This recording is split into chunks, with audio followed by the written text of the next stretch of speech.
Saudara-saudara sekalian, kalau kita melihat debat tadi malam, maka bisa mengambil substansi dari 3 capres, yaitu tentang kapabilitas dan moralitas capres.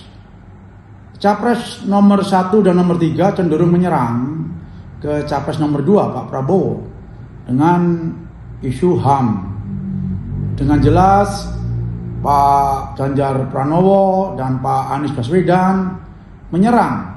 Menurut saya itu sesuatu yang udah usang ya, udah basi, dan sesuatu yang tidak bergizi lagi ya, karena udah berpuluh-puluh kali hal itu diungkap, dijawab, dan tiap 5 tahun ya, timbul lagi, tiap 5 tahun diungkit lagi ya. Itu jadi menurut saya ini tidak mendidik untuk anak bangsa ya, hanya sekedar jualan politis saja. Sementara tahun 2009 Bu Mega mengangkat Pak Prabowo menjadi calon wakil presiden ya. Kemudian 2014 Pak Mahfud MD menjadi ketua tim pemenangan Pak Prabowo. Kemudian 2019 Pak Prabowo menjadi Menteri Pertahanan ya, sampai sekarang. Jadi hal seperti ini menurut saya sesuatu yang konyol begitu ya, disampaikan lagi di tingkat debat capres ya, atau bahkan ada modus ini diungkit untuk menutupin kasus-kasus hukum yang menjerat capres nomor 3 dan nomor 1 yang notabene masih banyak yang harus bisa dikuak ya. Di situ nggak perlu kita sebutkan kan, itu silakan itu dicari itu portofolionya banyak ya, kasus hukum yang menjerat ya. Hal itu perlu kita buktikan kalau kita benar-benar mau menegakkan supremasi hukum ya. Ini salah satu hal yang menurut saya perlu digarisbawahi.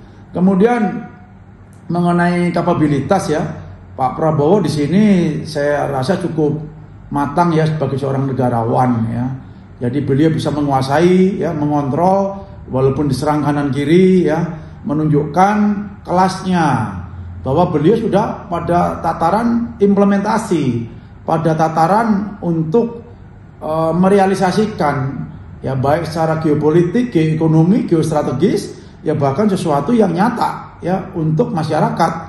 Ya misalnya saja beliau berbuat sendiri ya, dengan uang sendiri ya, kemarin membantu masyarakat untuk mengebor sumur ya di berbagai wilayah di Indonesia ya, kalau tidak salah udah 100 lebih, dan itu yang saya tahu satu sumur bor biayanya kurang lebih 1 miliar, at least sudah 100 miliar lebih. Beliau berbuat nyata ya, dan segala macam beliau mengerti permasalahan yang ada di dalam negeri ini ya, tentang krisis energi, krisis ekonomi ya, tentang lapangan pekerjaan ya, kemiskinan, stunting ya, pendidikan ya, untuk mengeksploitasi, hilirisasi dan lain sebagainya.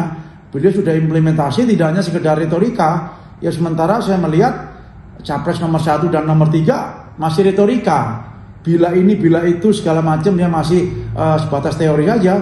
Dan hal itu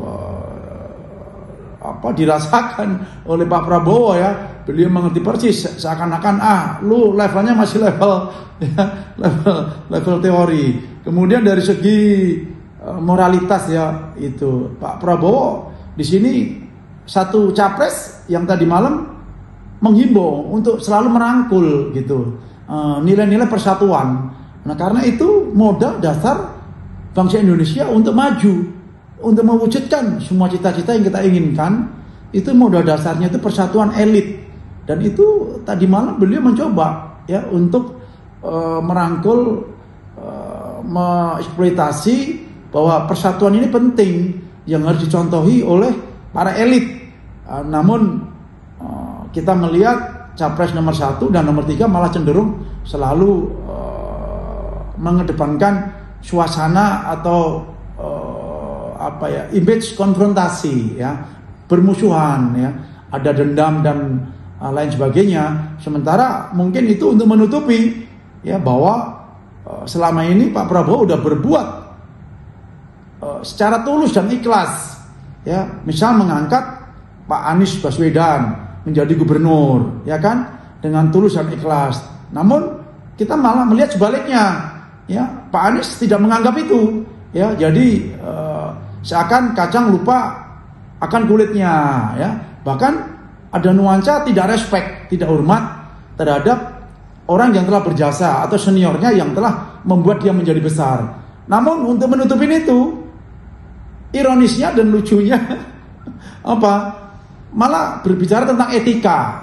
Ya, jadi di sini untuk menutupin bahwa yang bersangkutan sebenarnya tidak mengerti etika, ya, itu.